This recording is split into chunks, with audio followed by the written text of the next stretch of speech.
Hello everyone, welcome again on my YouTube channel creative and info hub. तो guys, आज की इस video में आपके साथ इकोनॉमिक्स का लेसन प्लान शेयर करने वाली हूँ for the class 9th and 10th। आप इस टॉपिक को क्लास 9th में भी पढ़ा सकते हो और क्लास 10th में भी पढ़ा सकते हो। इस लेसन पीरियड की लेसन प्लान की जो टाइम ड्यूरेशन मैंने रखी है वो है 40 मिनट्स। तो देखते हैं कि इकोनॉमिक्स का लेसन प्लान बनाने का क्या फॉर्मेट है, किस तरीके से आपको इकोनॉमिक्स का लेसन प्लान बनाना है। आप इसको सोशल साइंस के सब्जेक्ट होता है ये, तो सोशल स्टडीज के लेसन प्लान में इंक्लूड कर सकते हो। तो स्टार्ट करते हैं हमारी वीडियो। अगर वीडियो अच्छी लगे तो वीडियो को लाइक कर देना। इसी तरीके के और भी लेसन प्लान की सीरीज वीडियोस आपको इस चैनल पे मिल जाती हैं, तो उन्हें भी जरूर जाके चेकआउट करें। तो सबसे पहले आपको ऊपर इस तरीके से पाठ योजना लिखनी है बीच में, और इसके आगे आपको डालना होता है क्रम संख्या, यानी कि कितने नंबर का ये सीरियल नंबर आपको डालना होता है लेसन प्लान का। ओके, उसके बाद आपको लेफ्ट साइड में लिखना होता है छात्र अध्यापिका का नाम। लड़के जो हैं वो छात्र अध्यापक लिखेंगे नाम। उसके नीचे विषय अर्थशास्त्र, उप विषय भारत के आयात निर्यात। उप विषय यानी कि टॉपिक, जो आपका विषय है वो सब्जेक्ट होता है, उस सब्जेक्ट के अंदर आप क्या टॉपिक पढ़ा रहे हैं, कौन सा चैप्टर पढ़ा रहे हैं, वो आपका उप विषय हो जाएगा। उसके बाद राइट साइड में आप लिखेंगे कक्षा, दिनांक, अवधि। दिनांक में आप जिस दिन ये लेसन प्लान डिलीवर करेंगे उस दिन की डेट आप लिखेंगे। उसके बाद हम लिखते हैं विशिष्ट उद्देश्य। सामान्य उद्देश्य हम बार बार नहीं लिखते हैं, एक ही बार लिखते हैं, इसीलिए वो हम फाइल के पहले पेज पे लिख देते हैं। सो हम डायरेक्ट यहाँ पे विशिष्ट उद्देश्य लिखेंगे। तो विशिष्ट उद्देश्य किसके होंगे? भारत के आयात निर्यात, आपके उप विषय के विशिष्ट उद्देश्य होते हैं, ठीक, ना कि आपके सब्जेक्ट के सामान्य उद्देश्य होते हैं। तो डोंट बी कंफ्यूज्ड। तो सबसे पहले मैंने लिखा है विद्यार्थियों को भारत के पर्याप्त स्मरण करने योग्य बनाना। उसके बाद विद्यार्थियों को भारत के आयात निर्यात से अवगत कराना। देन विद्यार्थियों को भारत के व्यापार से संबंधित व्याख्या करने तथा पूर्ण कथन देने योग्य बनाना। अब हम ये टॉपिक पढ़ा रहे हैं, इस टॉपिक में उनको भारत के जो आयात निर्यात होता है उसके बारे में उनको पता चलेगा। जो हम व्यापार करते हैं उसके बारे में बच्चों को पता चलेगा, तो वो हम सब यहाँ पे लिखेंगे। उसके बाद विद्यार्थियों को भारत के आयात व निर्यात को दर्शाता एक चार्ट प्रदर्शित करने योग्य बनाना। विद्यार्थियों को भारत के राष्ट्रीय विकास में व्यापार का महत्व समझाने योग्य बनाना। तो ये हमारे इस टॉपिक के विशिष्ट उद्देश्य हो जाएंगे। उसके बाद हम लिखेंगे शिक्षण विधि।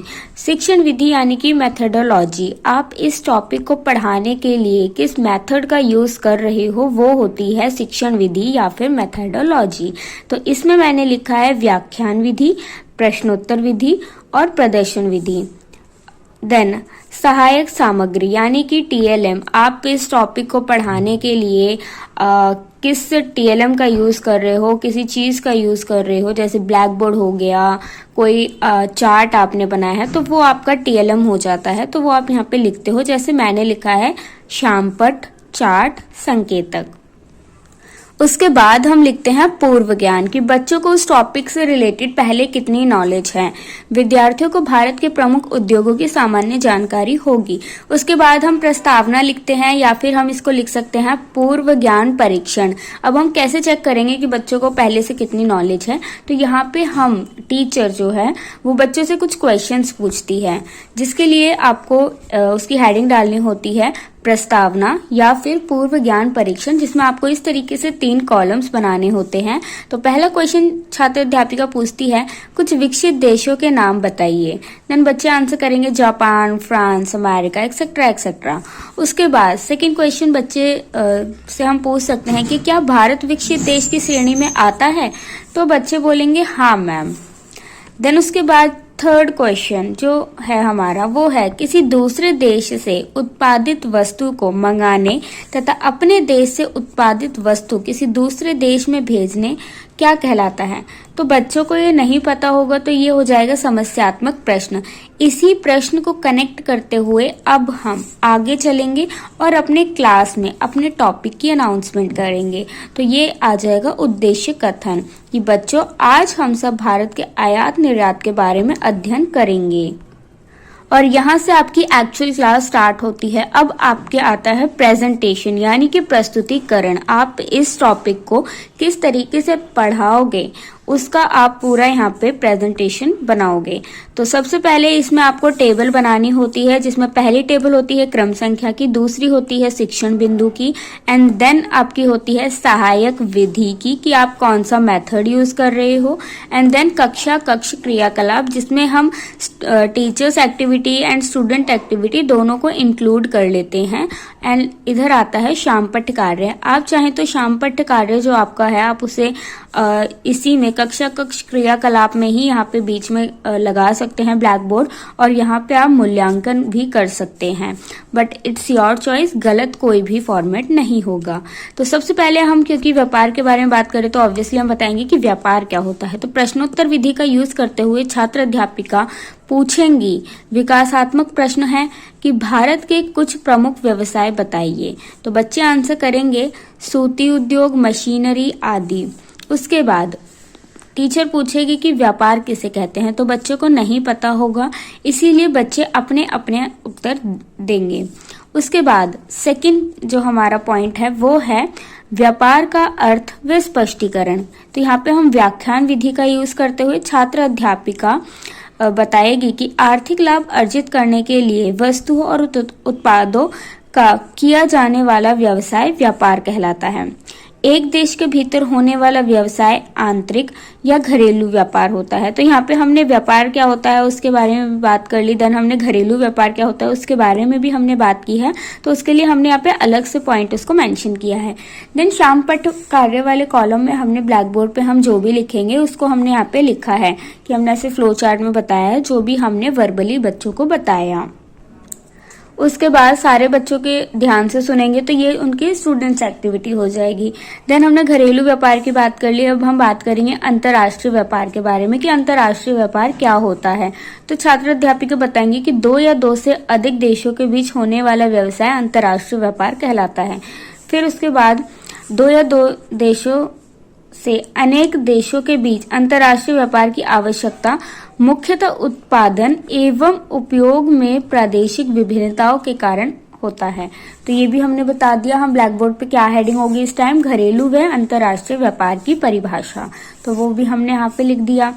उसके बाद थर्ड पॉइंट हमारा आएगा मूल्यांकन प्रश्न। अब हमने इतना बच्चों को बता दिया तो हमें देखना भी तो है ना कि बच्चों को समझ में आया या सिर्फ ऊपर से चला गया, तो उसको हम कैसे देखेंगे, उनसे हम क्वेश्चन पूछेंगे। तो प्रश्नोत्तरी विधि का यूज करते हुए छात्र अध्यापिका पूछेंगे कि व्यापार किसे कहते हैं, बच्चे आंसर करेंगे। देन हम पूछेंगे एक देश के भीतर होने वाला व्यापार क्या कहलाता है, तो बच्चे आंसर करेंगे कि घरेलू व्यापार। उसके बाद हम पूछेंगे अंतर्राष्ट्रीय व्यापार क्या होता है, तो बच्चे उसका आंसर करेंगे दो या दो से अधिक देशों के बीच में होने वाला व्यापार अंतर्राष्ट्रीय व्यापार कहलाता है।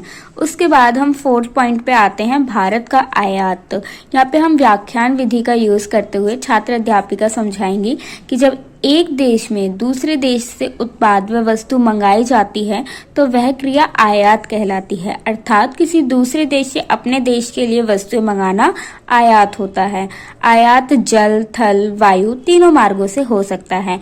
छात्र यहाँ पे ध्यानपूर्वक सुन रहे होंगे, इसलिए छात्र क्रिया में हम लिखेंगे कि सभी छात्र ध्यानपूर्वक सुनेंगे।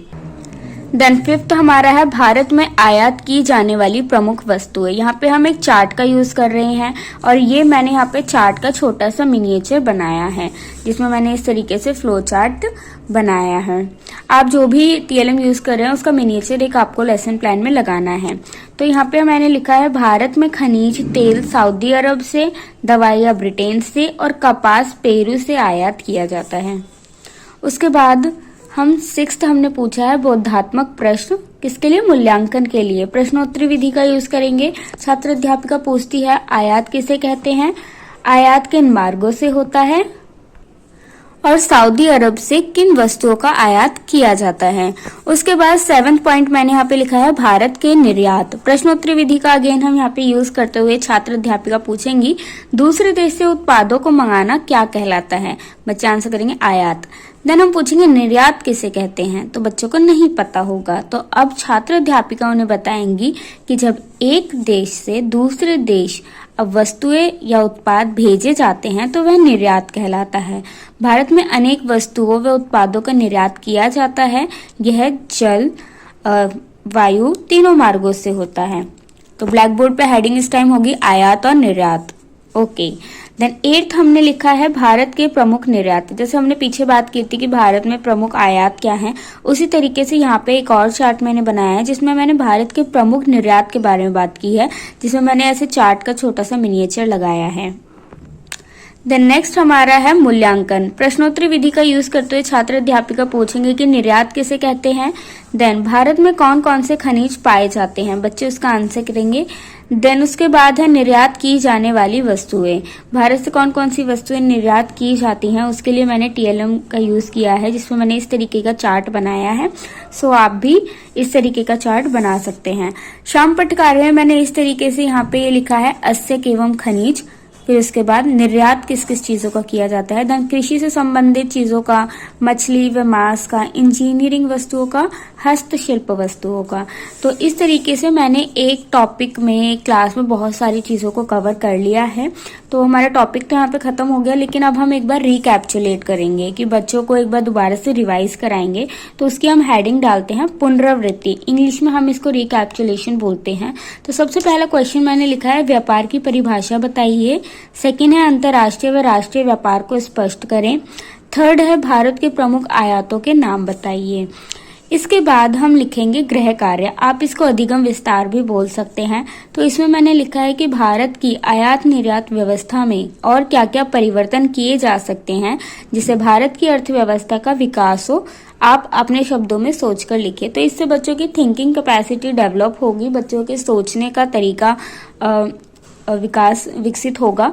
तो आप इस तरीके का कुछ भी इनोवेटिव होमवर्क बच्चों को दे सकते हैं। सो आई होप गाइज ये वाला लेसन प्लान भी आपको पसंद आया होगा। तो डू लाइक एंड अच्छा लगे तो शेयर करना। चैनल पर पूरी प्लेलिस्ट अवेलेबल है लेसन प्लान्स की, आप उन्हें भी जाके चेकआउट करें। और अगर आपको किसी स्पेसिफिक टॉपिक पे लेसन प्लान चाहिए तो मुझे कमेंट सेक्शन में बता सकते हो। Thank you guys.